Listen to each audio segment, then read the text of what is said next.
அனைவருக்கும் வணக்கம். நெற்றியில் விபூதி போட்டால் மட்டும் ஆன்மீகம் வராது. இந்த ஒரு உண்மை தெரிந்தால் உங்கள் வாழ்க்கையே மாறிவிடும். நிஜமாகவே ஆன்மீகம் என்றால் என்ன?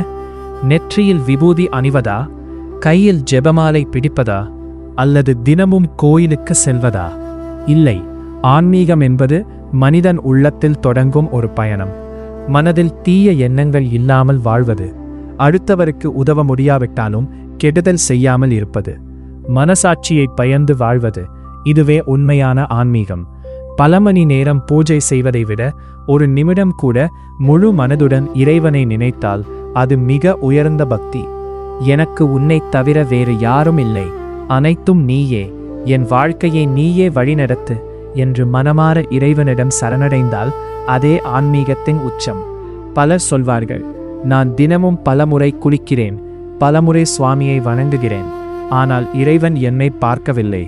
ஆனால் உண்மை என்ன தெரியுமா? நமக்கு வரும் நன்மைகளுக்கும் தீமைகளுக்கும் நாமே காரணம். அனைவரிடமும் அன்பாக பேசுவது, அனைவரையும் மரியாதையுடன் நடத்துவது, எதற்கும் அளவுக்கு மீறி ஆசைப்படாமல் இருப்பது, இதுவே ஆன்மீக வாழ்க்கையின் அடிப்படை. நம் வலது கையில் செயல் திறமை இருக்கிறது. அதை உண்மைக்கையாக பயன்படுத்தினால் இடது கையில் வெற்றி தானாக வந்து சேரும். இந்த வாழ்க்கை ஒரு சிறிய பயணம். வாழ்க்கை முடிவில் எஞ்சுவது பணமல்ல, புகழல்ல, நினைவுகள் மட்டுமே. நான் இன்று முக்கியம் என்று நினைக்கும் பல விஷயங்கள் சில வருடங்கள் கழித்து முக்கியமற்றதாகி விடுகின்றன. அப்படியானால் நமக்கு நிரந்தரம் எது?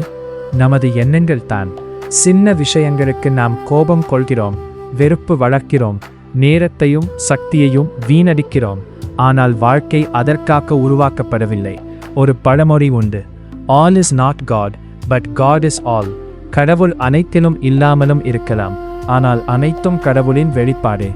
இந்த உலகில் உள்ள உயிர்களுக்கு உங்களால் இயன்ற உதவி செய்து அதற்கான பலனை எதிர்பார்க்காமல் வாழ்ந்தால் நீங்கள் இறைவனை நெருங்கிக் கொண்டிருக்கிறீர்கள். இறைவன் பெரிய பூஜைகளையும் பெரிய படையல்களையும் எதிர்பார்ப்பதில்லை. அவன் விரும்புவது ஒரே ஒன்று, உண்மையான பக்தி.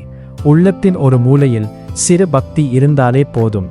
எந்த செயல் செய்தாலும் இதையும் இறைவன் தான் செய்கிறான் என்று நினைத்து வாழ்ந்தால் அதுவே உச்சக்கட்ட ஆன்மீகம். இந்த வாழ்க்கை ஒரு ஜென்ம வாய்ப்பு. அதன் அர்த்தத்தை உணராமல் வாழ்ந்து முடித்து விடாதீர்கள். உண்மையை தேடி அறிய இன்று முதல் தொடங்குங்கள். ஆன்மீக வீடியோகளை தொடர்ந்து பார்க்க லைக், ஷேர், சப்ஸ்கிரைப் செய்யுங்கள்.